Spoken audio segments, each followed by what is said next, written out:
Yeah!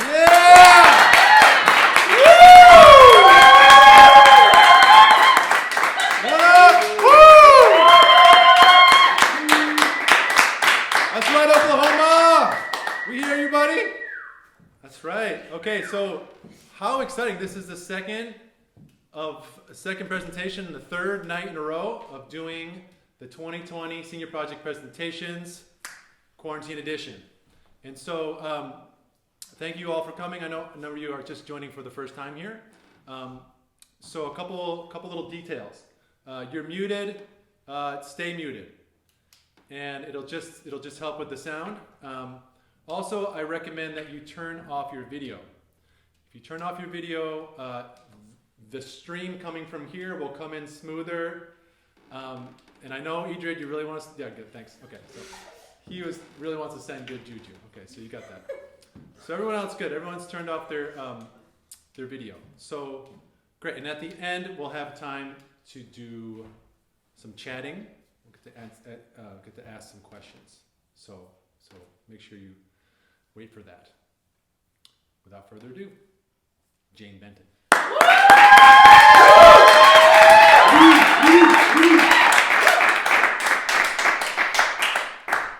This year, I learned how to be a woman. I learned that standing on your own 2 feet is not enough, and that you have to stand up and go somewhere. I learned that the power a woman carries comes in many forms.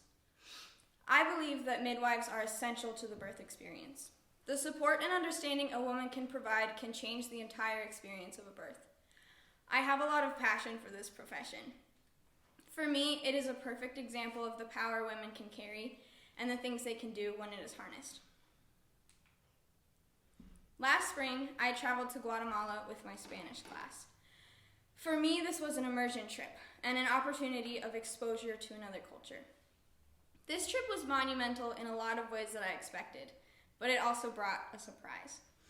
Guatemala was where I was introduced to midwifery. I have never been particularly interested in birth, and I have always felt it was a negative experience. The way it is viewed in Guatemala changed my perspective. It is far more dangerous to have a baby there, yet it is seen as a natural process and beautiful, not scary. The dedication to life is powerful, and reverence for death is humbling. While we were in Chacula, a group of midwives from Viroqua was leading a birthing workshop for the Mayan midwives. They showed us their birth simulator, which was a giant wearable pregnant belly, kind of like a reverse backpack. And it could bleed, and you could learn how to change the position of a baby and listen to fetal heart monitors and, in the end, deliver the baby and the placenta. It was really cool. I was blown away. I felt like my whole body was listening to them talk. That night, I wrote in my journal, I think I want to deliver babies. This whole thing was pretty powerful for me. The thing that intrigued me about all of this, again, was the power behind birth. It is so normal, yet it is one of the most amazing processes on this planet. Midwifery is a profession as old as humanity and takes incredible strength and bravery. It takes a woman. I have dedicated this year to learn about midwifery. For me, it was most important to be able to experience the way a birth felt and evaluate my ability to handle the intensity. I was able to shadow 5 births in 3 different settings. The first place I shadowed was in Minneapolis at Fairview Hospital. I shadowed Rachel Dahl, a labor and delivery nurse, for 12 hours. In the beginning, I was super nervous. I got there and I felt really small and I felt like I was in the way and I didn't know what was going on. But after being there a while, I kind of got into the rhythm, and since it is such a large hospital, I always had something that I was doing with Rachel. Fairview is a teaching hospital, and so people were used to students. And when I was introduced to the patients, most of the time I wasn't introduced to the patients. And so, the patients didn't know I was shadowing, which I was slightly uncomfortable with, but it ended up working out fine. Both women I saw give birth had epidurals, and by the end of the shift, I was able to see 2 new babies being born. I loved how fast-paced this job was and the teamwork of the nurses. The second place I shadowed was Lafarge Birthing Center. I shadowed Kate Chantry, Heather Kramer, and Allison Peralta. This clinic is unique because they deliver only for the Amish, and they do so without much intervention. The Amish give birth without anesthesia. On Mondays and Wednesdays, I shadowed Kate for prenatals, and I was on call for the whole month of January. I was able to be at 2 births and experienced what it felt like to wait for a baby all night. The first birth, I was called in at about 9 at night, and I was there till 4 in the morning, and then I had to go to school. So it kind of messed up my whole week. And then the other birth I was at was a water birth, and I was called in at 5 in the morning, and then again had school. So it kind of opened my eyes to the on your toes situation that midwives go through. I love shadowing this clinic because it was small and intimate. Many of the patients had given birth there many times, and the midwives knew the community well. Oh, wait. This is me holding a umbilical cord.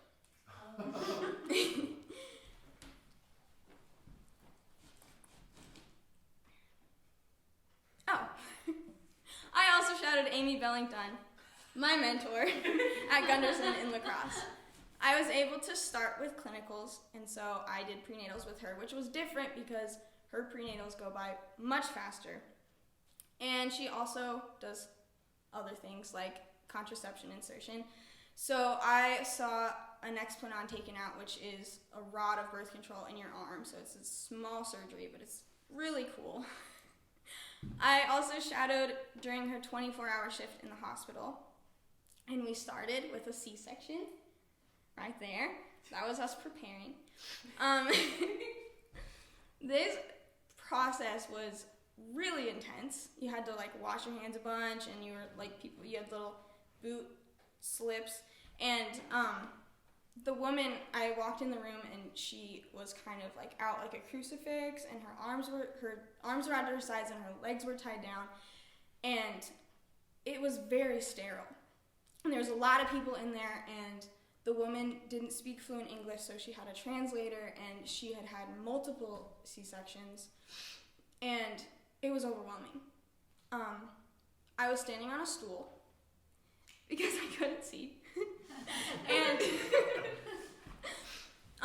they started with the incision, and it took a while because she had had multiple C-sections, and so the scar tissue was pretty thick. There was a lot of blood, and they were burning the skin to keep it from bleeding, so I could smell that, and I had my mask on my face, and I was on a stool, and her whole body was open. I couldn't really believe that she was alive. It was so bloody, and I could see inside of her, and everyone was working everything was normal, and then the baby was born, and I didn't expect it. It was really shocking to me because it had all been so technical that I was reminded that it was still a birth and this was about life. And that was really beautiful to me because it kind of helped me see that no matter how you give birth, it is still really special.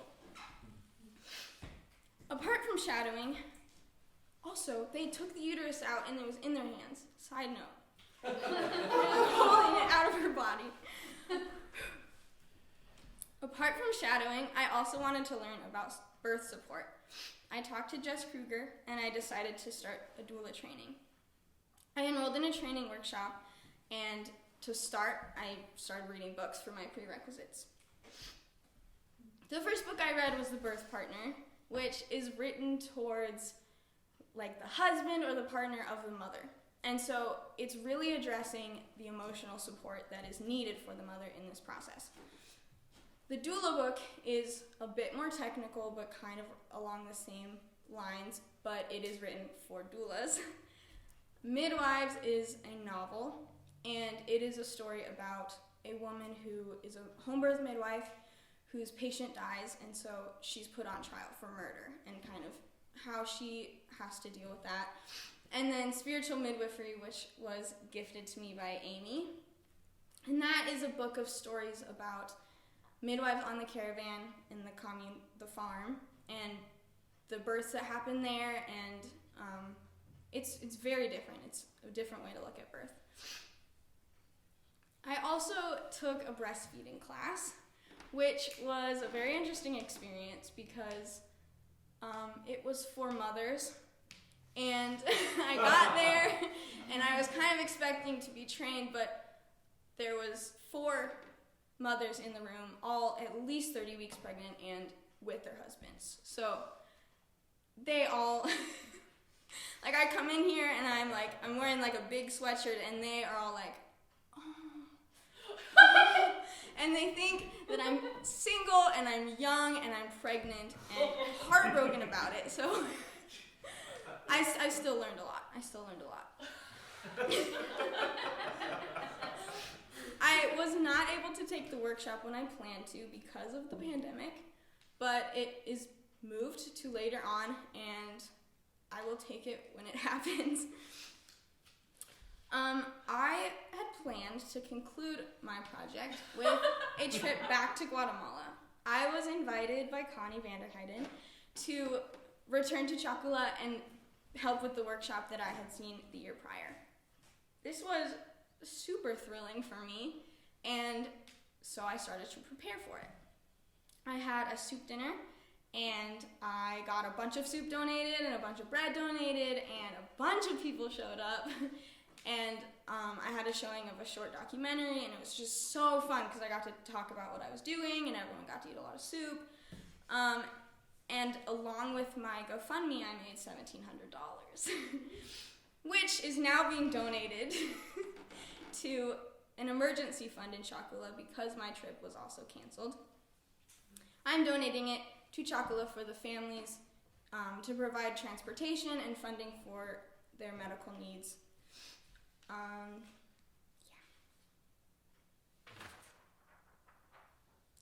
This whole year has been a really incredible journey for me. I wanted to test myself, and in doing so, I learned a lot about what makes me strong. I saw a lot of powerful women at work, and I saw myself in them.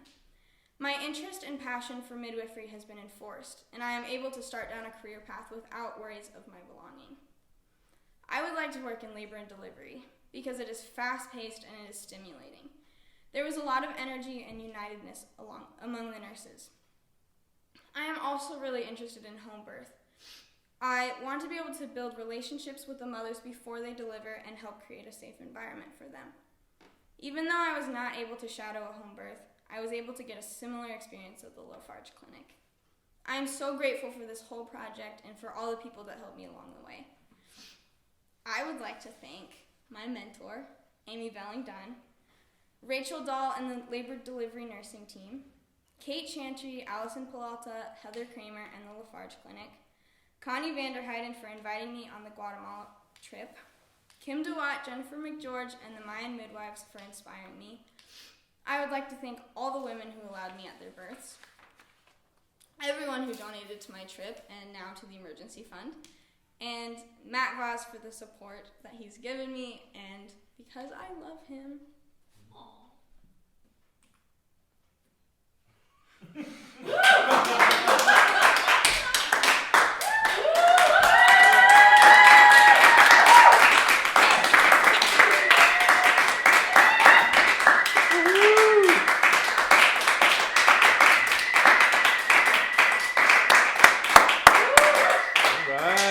Go Jane!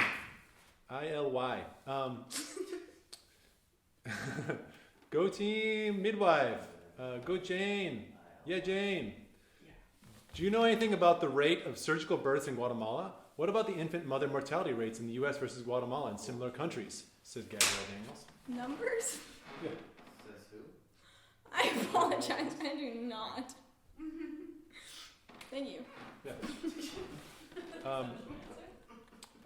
Kevin Miro, yay! Did you puke at any point? I didn't puke. Yay!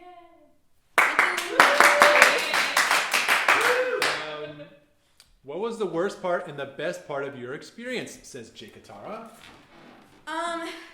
The best part was the shadowings. I loved shadowing. I loved being at the big hospitals because I got to see like multiple people giving birth. And at the Lafarge Clinic, there was a lot of waiting. And I loved talking to mothers who had just had their baby because, like, I mean, everyone in the room is kind of in shock, but they are most of all. And the worst part, it was really hard to make a ton of money and then not be able to go on the trip. I'm very happy with like the donation that I'm giving. I don't regret that, but it was definitely hard to give that up. Incredible job. Go Jean. Go women. Oh, Sean, ILY means I love you. Did you know that? Yeah. Okay, I didn't know that. Thanks, Miranda. You're really teaching me a lot. Sorry, James, no numbers. Name one thing you learned about yourself from Erica. Okay. I have definitely my whole life struggled with feeling powerful. There was a period of time where I felt like I had to be like masculine in order to feel that, and there's been like a lot of different moments where I was really trying to find my strength. And this project really helped me with that. Because it's kind of like life planning. And so I'm kind of taking charge of what I want to do and what I believe in. And I guess like that was really empowering. And then also just seeing people give birth and knowing that I'm physically capable of that is game changer.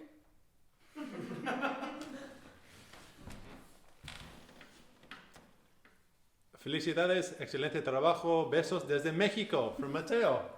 Oh, Mateo. Yeah, Mateo and Gabriela. Hola. Good work. Would you be willing to travel across the country in order to be a midwife when I have a birth in 20 years? Says Miranda. When she's, 38, and she wants to have a kid. Let's put a pin in that. Okay, Jane, we love you. Vicky, besides the trip, what's one thing you wish, this is Vicky, besides the trip, what's one thing you wish you did? I really wanted to see a home birth. I called a lot of midwives, and emailed a lot of midwives, and I was just not, I was almost at Francia's birth. I was really close. So it was a lot of, I really wanted to do that. But it's hard to accept a student into a birth that for a lot of people is like at home because they want it to be intimate. And also just home birth midwives are they have a very busy schedule. So yeah, that's something I would like to do. Yeah, we love you. This is Mila. What comes next for you? Schooling? Question mark? I am going to nursing school in the fall, and then I would like to go to midwifery school. I also was supposed to shadow Jen Eisfeld, and I hope to do that whenever I can. I would like to do more shadowing just because it's really educational, but as of like concrete, I'm going to school. Awesome. Keep up the good work so we can retire someday. This is Jen from Baroqua. But from Francia, but Aurélie came too fast. And whose fault was that, Francia, huh? Yay for strong and powerful women. The women whom you serve will be very lucky indeed. Yes, you can, says Jen. Yay!